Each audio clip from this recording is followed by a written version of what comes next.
Hey guys, I wasn't actually gonna make a video today, but it just dawned on me that I was thinking about things that have happened in my life, and I realized I'm one lucky person. I've survived a lot in life.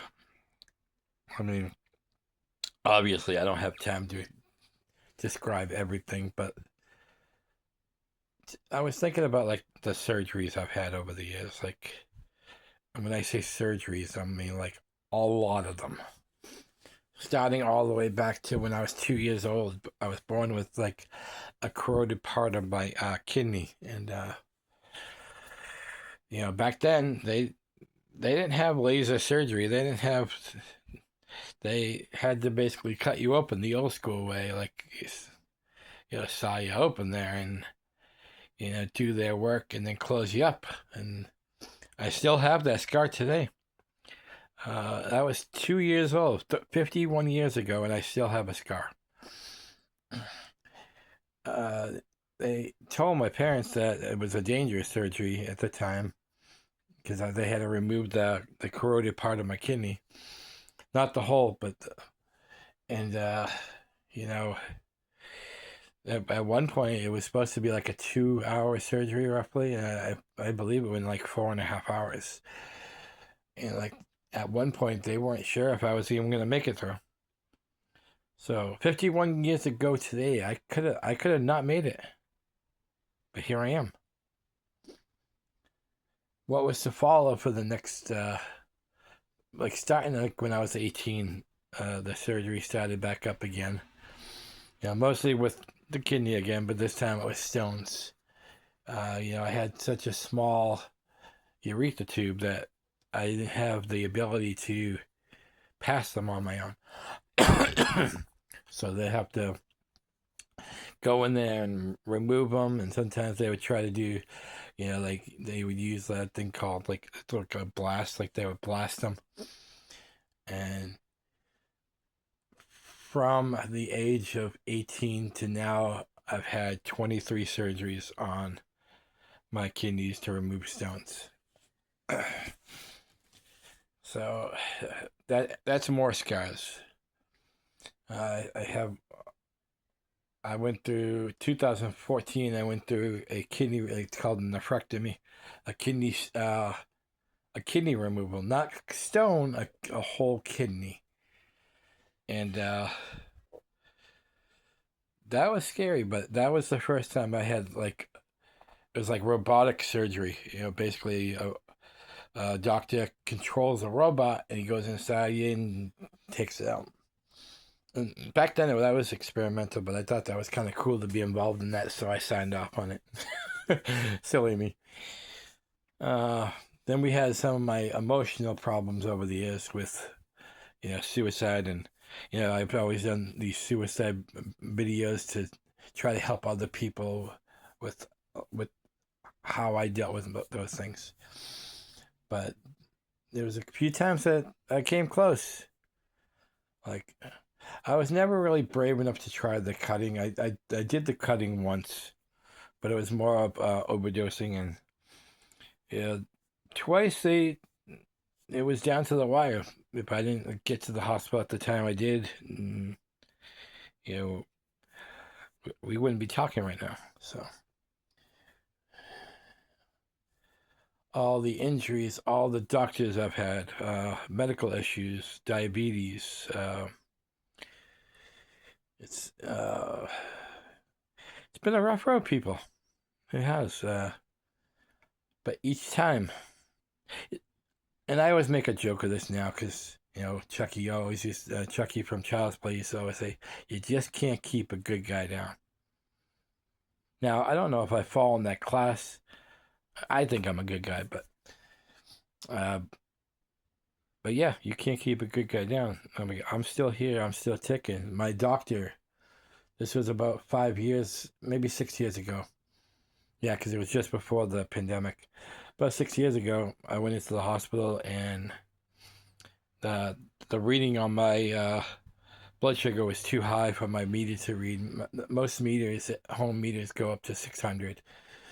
So if it says high, like HIGH, that means it's higher than 600. Which 600 is already in danger zone, by the way, people. Just to let you know. But when they give you an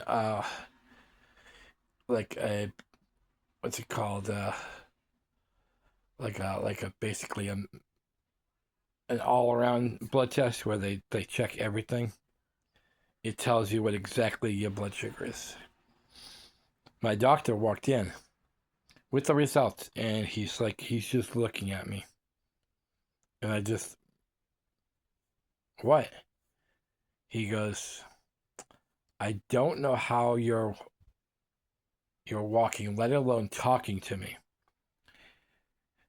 And I don't know how you're not on a gurney right now, but your blood sugar was twice the limit of the 600. I was 1208. He goes, you should be on a gurney and we should be like pronouncing you gone right now. But you walked in like nothing is going on, except you knew it was high. You just didn't know how high. But most people wouldn't have been walking, let alone talking to me. So he goes, you're like a walking miracle. He goes, I've been doing this for 12 years. And the closest I've ever seen is like 800 of someone talking to me. I've seen a couple people that were higher than that are not with us anymore. So he goes, you're like a walking miracle, my friend. I'm like, I'm not trying to go for a record. It's just somehow I survive these things. I'm a survivor.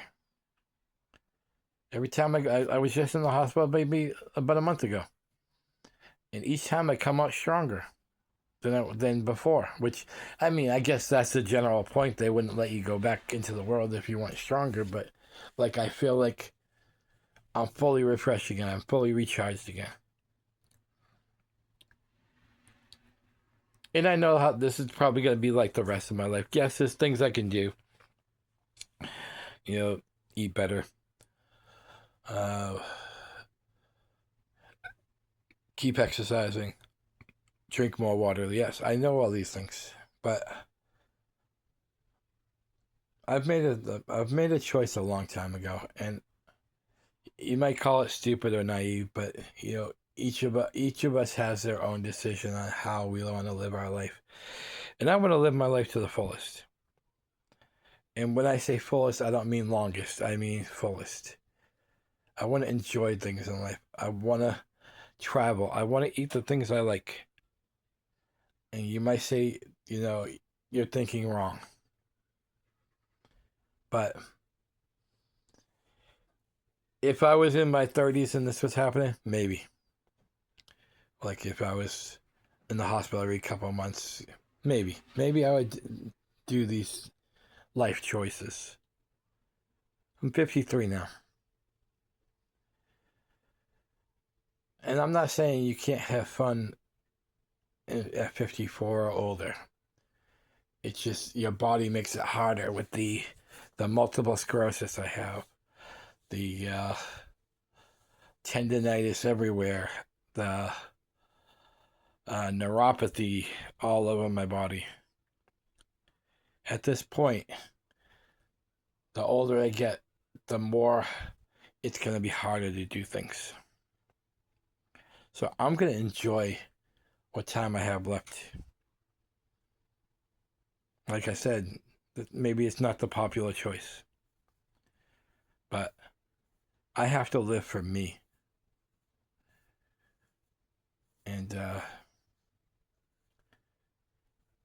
with my survivor mentality, I'll keep going on. Can't keep a good guy down, right? But I just want to let people know out there, when things are hard and you survive that hardness, you're a survivor too. And live your life the way you want it.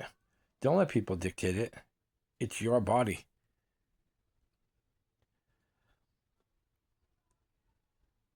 Once again, I hear some of the people out there saying that's not good advice. It might not be, but the me says that that's what's good for me. If it's good for you, great. If it's not, live it the way you want it. Don't let even me tell you what to do. Just you look at your life and you say, what's more important right now?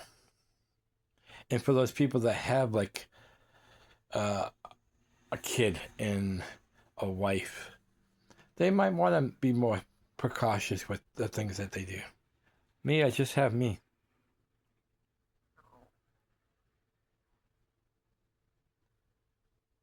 I have a great woman out there down in Texas.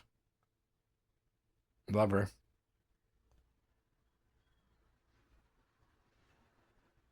She's a fighter too. She's a survivor.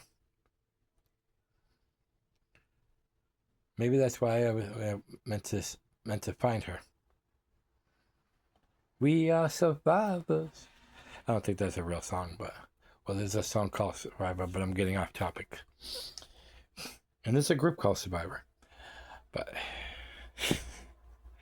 I don't know where I think of these things sometimes. But yeah, I really just want to come on here and says, just keep fighting, no matter what you're going through. Another thing recently, I just had four family members pass away within the month of October and December.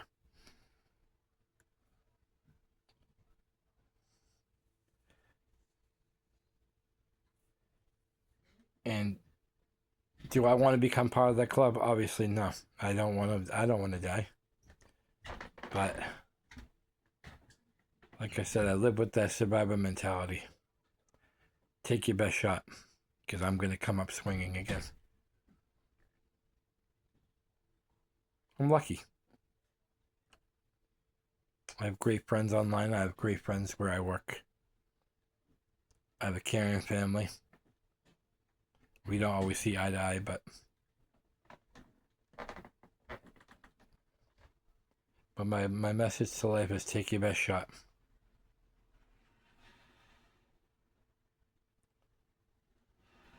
Because I'm going to come up swinging again.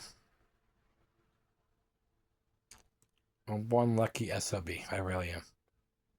Much love, people. Just think about the things I said. Maybe it's not for you.